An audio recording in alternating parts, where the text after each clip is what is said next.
When RoboCop exploded onto screens in 1987, its cast became the faces of a brutal dystopian future ruled by machines, corporations, and violence.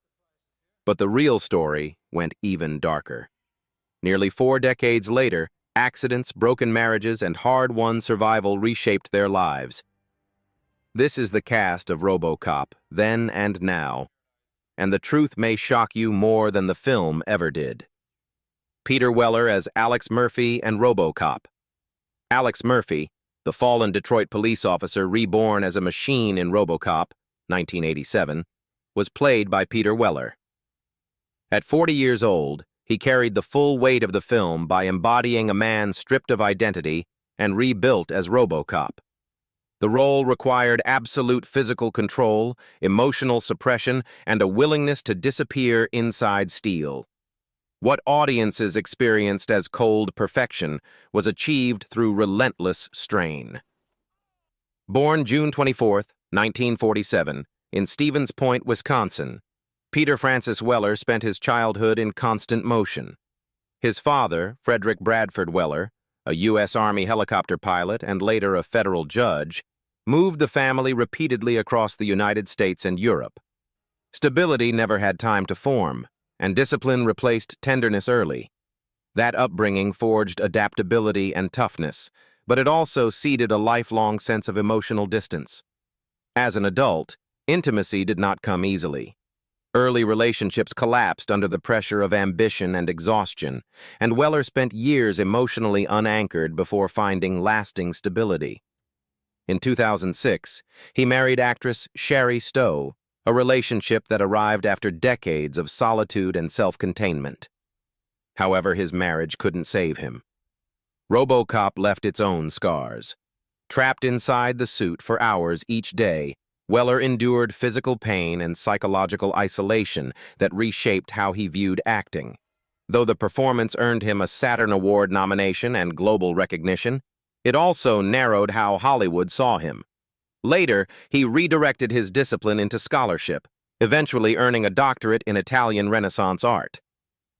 Today, Peter Weller is 79 years old, living deliberately between academia, selective directing, and occasional acting and voice work.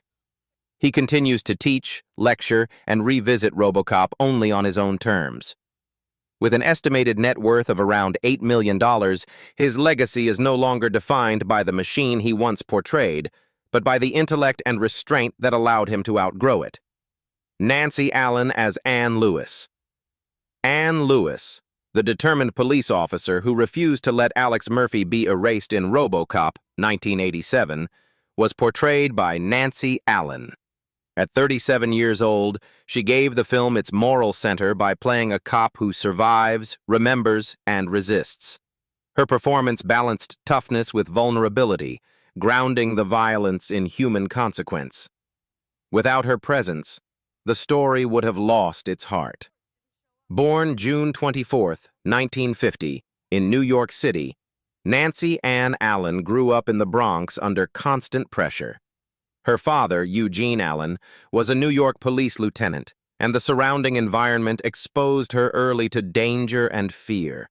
Shy and struggling with dyslexia, she found school humiliating and isolating. Performance became her escape, a way to control what life refused to soften. Her personal life mirrored that instability. Allen married director Brian De Palma in 1979, and their marriage quickly blurred the line between professional dependence and emotional strain. The divorce in 1984 left her both exposed and vulnerable in an industry that often punished women after personal upheaval. Later marriages, to Craig Shoemaker and Randy Bailey, also ended, and Allen quietly carried the grief of never having children, a loss she rarely discussed, but deeply felt. Health would later test her resolve more severely than fame ever did. Allen faced breast cancer, a diagnosis that forced her to confront mortality away from cameras and applause. The experience permanently shifted her priorities, pulling her away from acting and toward service. Instead of returning to the spotlight, she chose to stand beside others in pain, transforming fear into advocacy. Now, Nancy Allen is 76 years old, and devotes her time to cancer support work as executive director of WeSpark, guiding patients and families through journeys she understands firsthand. With an estimated net worth of about $4 million, her legacy is no longer measured by roles played, but by lives steadied after the screen went dark. Ronny Cox as Dick Jones. Dick Jones, the ruthless corporate executive pulling the strings behind the chaos in RoboCop, 1987, was played by Ronny Cox. At 49 years old, he embodied the cold face of unchecked power, presenting Dick Jones as a man who hides violence behind boardroom smiles and polished authority. His presence turned corporate greed into a believable, terrifying villain. The role lingered long after the film ended. Born July 23, 1938, in the mountain town of Cloudcroft, New Mexico, Daniel Ronald Cox grew up in scarcity. Raised in a poor rural family, he worked in the fields from a young age, learning early that survival required endurance rather than dreams. The isolation of rural New Mexico and the pressure to become self-reliant shaped a quiet toughness, but also left him emotionally reserved, carrying the weight of responsibility long before adulthood. Love, however, became the one constant that anchored him. Cox met Mary Cox when they were children, and their relationship stretched across decades of struggle and modest success. They married in 1960 and raised 2 sons. When Mary fell ill with cancer, Cox stepped away from ambition to become her caregiver, watching helplessly as illness consumed the woman who had been his emotional center for nearly half a century. She died in 2006, exactly 50 years to the day after their first date. Sooner, acting became secondary to music and memory. Though Deliverance and RoboCop secured his place in cinema history, and Total Recall reinforced his image as authority-turned-menace, he grew weary of being typecast as power-hungry antagonists. Music became refuge, a space where he could speak of loss without scripts or characters. In 2026, Ronny Cox is 88 years old, living a quieter life centered on music, storytelling, and remembrance. He continues to perform folk music, often speaking of Mary between songs, turning grief into communion. With an estimated net worth of about $5 million, his wealth feels incidental compared to the life he lost. His legacy is not the villains he played, but the love he never stopped mourning. Kurtwood Smith as Clarence Boddicker. Clarence Boddicker, the sadistic gang leader who revels in chaos in RoboCop, 1987, was played by Kurtwood Smith. At 44 years old, he transformed Clarence into something disturbingly real. Not a monster from fantasy, but a man who enjoys cruelty without remorse. His performance shocked audiences and permanently burned his image into cinematic history. The laughter, the violence, the unpredictability, it all felt too close to reality. Born July 3, 1943, in New Lisbon, Wisconsin, Kurtwood Larson Smith grew up carrying invisible grief. His father, a U.S. Army Air Forces pilot, was killed in action during World War II before Kurtwood could ever know him. Raised in a military family that moved frequently, he endured teasing for his unusual name and the quiet ache of fatherlessness. That absence followed him, shaping a guarded personality and a deep sensitivity he learned to hide. Marriage brought both pain and stability. His first marriage to Cecilia Souza ended in divorce in 1974, leaving emotional scars during his early career years. In 1988, he married Joan Perkle, a union that finally offered grounding after years of uncertainty. Together, they raised 2 children, and Smith often credited his family for keeping him tethered while fame tried to pull him toward darker roles and public misunderstanding. After RoboCop, Smith was repeatedly cast as villains, authority figures, and men to be feared. Roles in Rambo III and A Time to Kill reinforced the image, even as his warmth remained unseen. Only later, with That 70s Show, did audiences discover his range, earning renewed acclaim and even an Emmy nomination years later, though the shadow of Clarence Boddicker never fully faded. Today, Kurtwood Smith is 83 years old, still acting selectively, and returning to beloved roles such as Red Foreman for a new generation. With an estimated net worth of about $8 million, he enjoys professional security but remains reflective about the cost of being remembered for cruelty. Miguel Ferrer as Bob Morton. Bob Morton, the sharp-tongued, ambitious young executive driving the RoboCop program in RoboCop, 1987, was played by Miguel Ferrer. At 32 years old, he brought venomous energy to a character who thrived on power, ego, and corporate cruelty. Morton was not a brute, but a smiling predator, and Ferrer made him unforgettable by leaning into arrogance rather than force. It was a breakout role that announced his presence loudly and permanently. Born February 7, 1955 in Santa Monica, California, Miguel José Ferrer grew up under a crushing spotlight.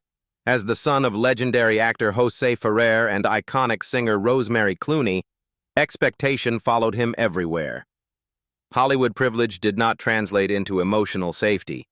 Instead, it bred comparison, pressure, and quiet resentment.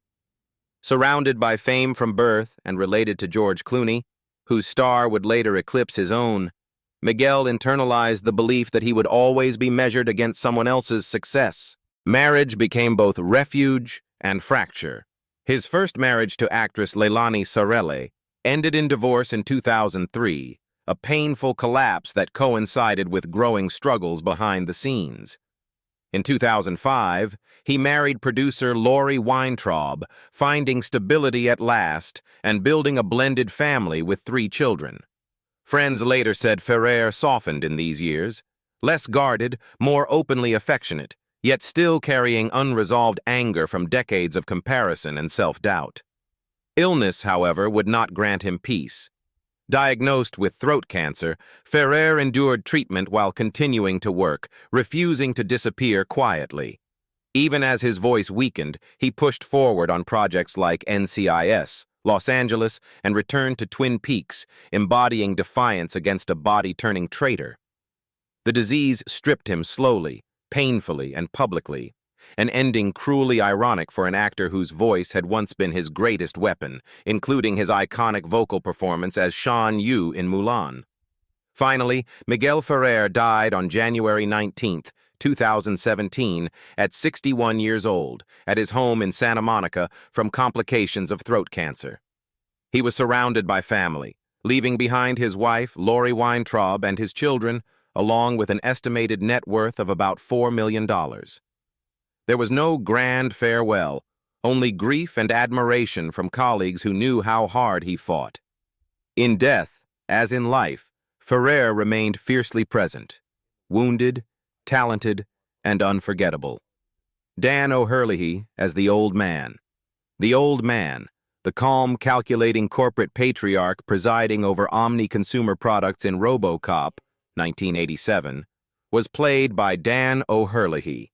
At 68 years old, he embodied quiet authority, delivering menace through stillness rather than rage. His character did not shout or threaten. He watched, waited, and won. In a film filled with violence, O'Herlihy's restraint made him one of its most chilling figures. Born May 1, 1919 in Wexford, Ireland, Daniel Peter O'Herlihy grew up in a disciplined household shaped by public service and expectation. His father was a civil servant, and practicality was valued over dreams. O'Herlihy initially trained as an architect, following a sensible path before surrendering to an inner pull toward performance. Choosing acting meant abandoning certainty, emigrating, and rebuilding life from the ground up, an emotional gamble that followed him for decades. Marriage provided stability amid constant reinvention. O'Herlihy married Elsie Bennett in 1945, and their partnership endured through war-scarred memories, migration, and the instability of an acting life. Together they raised 4 children, including actor Gavin O'Herlihy, yet family life was not untouched by sorrow. The loss of a son later in life cast a long shadow over his final years, grief that never fully faded despite professional respect and longevity. After a career spanning 6 decades, his body slowed, but his presence never weakened. From his Oscar-nominated performance in Robinson Crusoe to later roles in Halloween 3 and Twin Peaks, O'Herlihy carried intellectual gravity rarely granted to aging actors. In RoboCop, he transformed age itself into power, proof that authority does not require youth. Sadly, Dan O'Herlihy died of natural causes on February 17, 2005, at 85 years old, in Malibu, California. He was laid to rest quietly, his personal papers preserved at University College Dublin, as if his life were a manuscript worth protecting. With an estimated net worth of around $2 million, his wealth lay not in money but endurance. He did not dominate the screen. He haunted it, leaving behind silence where lesser men would have demanded applause. Robert Doqui as Sergeant Warren Reed. Sergeant Warren Reed, the hard-nosed Detroit police supervisor in RoboCop, 1987, was played by Robert Doqui. At 53 years old, he gave the film its weary authority, portraying a man trapped between loyalty to his officers and a system already rotting from the inside. Reed was not a hero or a villain, but a survivor, and Doqui infused him with lived-in anger and restraint. His presence made the police station feel real, bruised, and doomed. Born April 20th, 1934, in Stillwater, Oklahoma, Robert Doqui, born Bobby Joe Williams, grew up in deep poverty. Opportunity was scarce, and expectations were low. A music scholarship briefly offered escape, but even talent could not shield him from the realities of race and class in mid-century America. Those early years taught him discipline, but also a quiet bitterness that followed him long after he left Oklahoma behind. Marriage brought moments of stability, but never permanence. His early marriages, to Anna Mae Johnson and later Janie Michelle, ended in loss and divorce, leaving emotional fractures while he struggled to establish himself in Hollywood. In 1979, he married Sharon Semper, with whom he raised a large blended family. Yet even family life unfolded under pressure, as long hours, financial uncertainty, and industry prejudice followed him home. That was why Doqui worked relentlessly, appearing in more than 100 film and television roles, from Coffee to Nashville, often cast as authority figures who spoke blunt truths others avoided. Despite his talent, racism limited the range and recognition of his work, forcing him to fight for every opportunity well into his later years. Sadly, Robert Doqui died on February 9, 2008, at 73 years old in Los Angeles from natural causes. He was buried quietly, without Hollywood spectacle. With an estimated net worth of about $1 million, his life was never about wealth. His legacy endures in endurance itself. A man who stood his ground, spoke his lines with fire, and left behind dignity where the system offered none. Ray Wise as Leon Nash. Leon Nash, the volatile gang enforcer stalking Detroit's streets in RoboCop, 1987, was played by Ray Wise. At 40 years old, he brought manic intensity to a character who existed on the edge of violence and loyalty. Nash was unpredictable, loud, and dangerous, and Wise made him feel frighteningly human rather than cartoonish. Even in limited screen time, the menace lingered. Born August 20th, 1947, in Akron, Ohio, Raymond Herbert Wise was raised in a strictly religious household shaped by rigid expectations. His family's Romanian heritage and deep church life left little room for emotional freedom.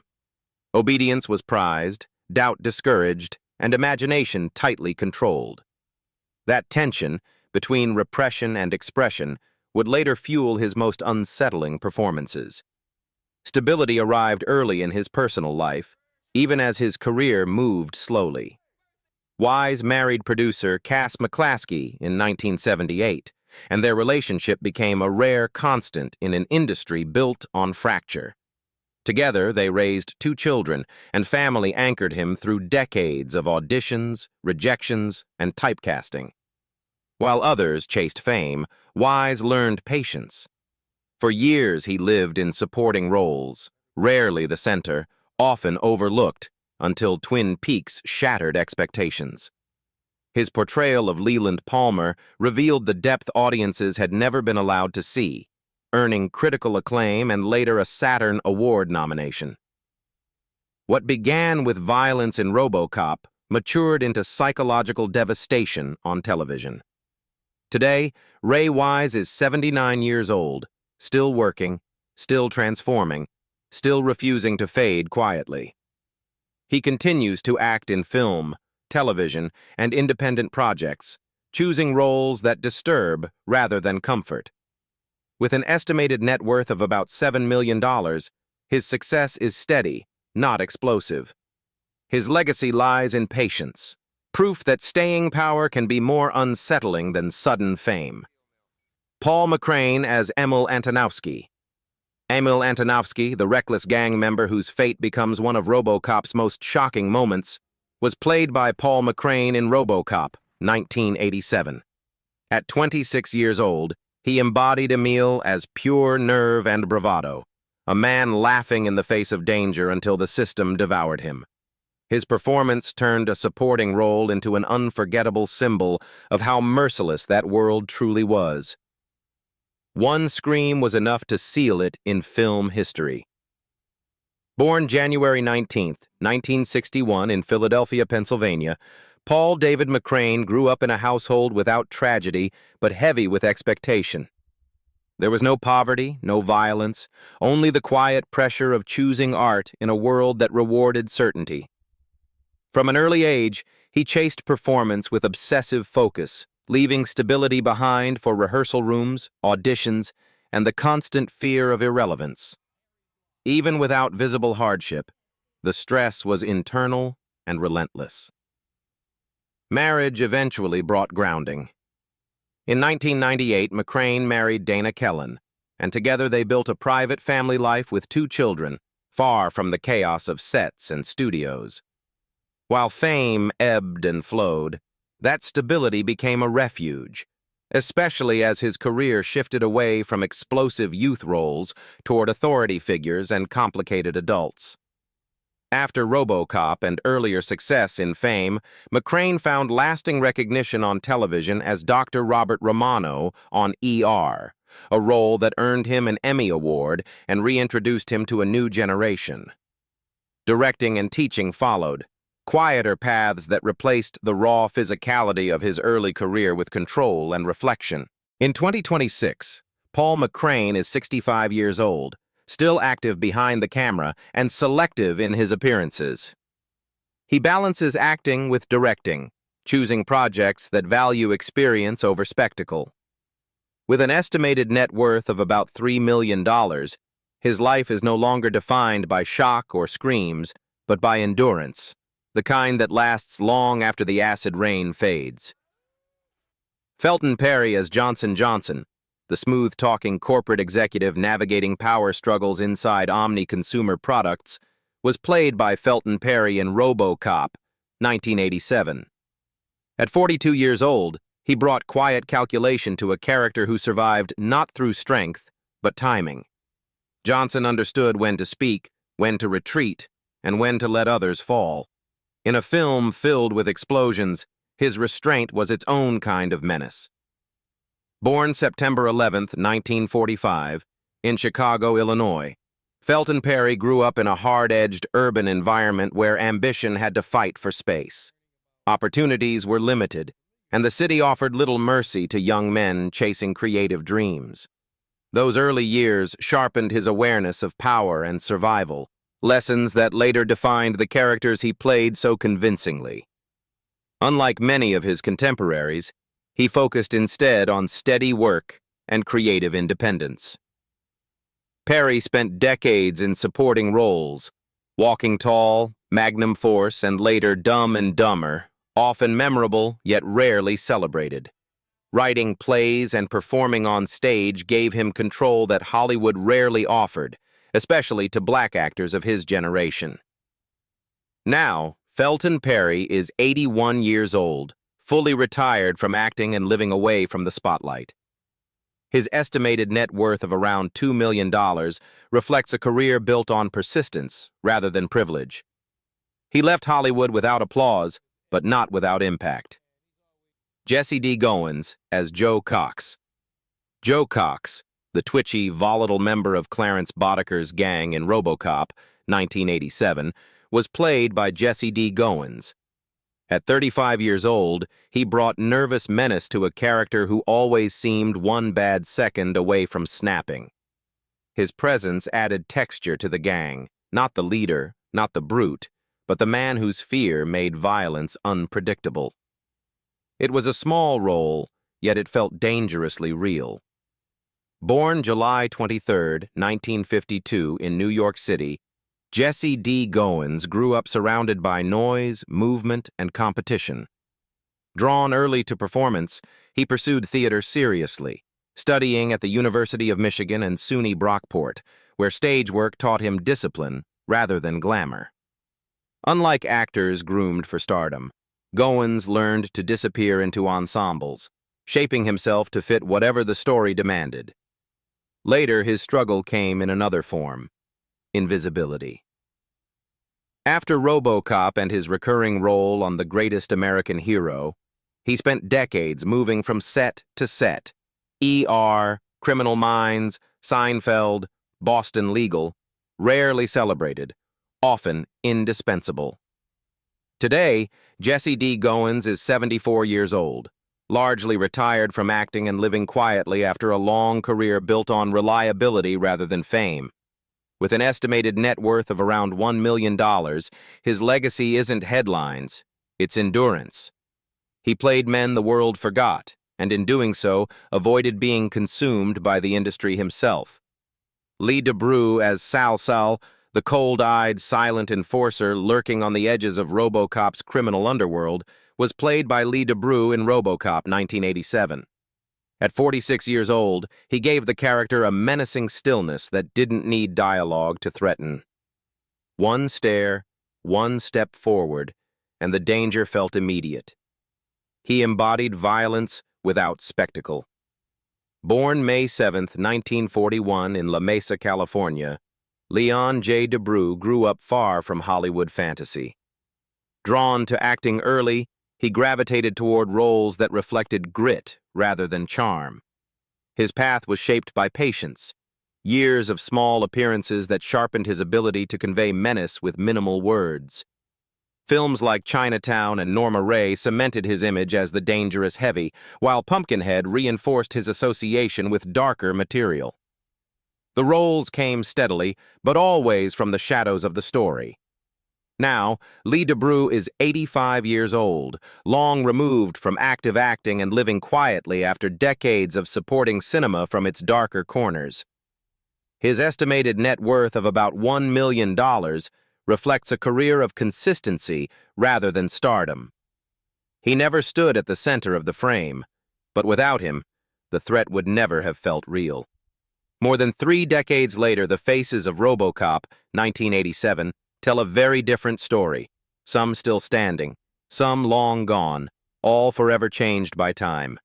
Fame faded, bodies aged, lives took unexpected turns far from the cold streets of Detroit we remember on screen. Which transformation surprised you the most, and whose story hit you the hardest? If you want to see how the rest of the cast changed then and now, don't forget to like, subscribe, and stay with us for the full journey.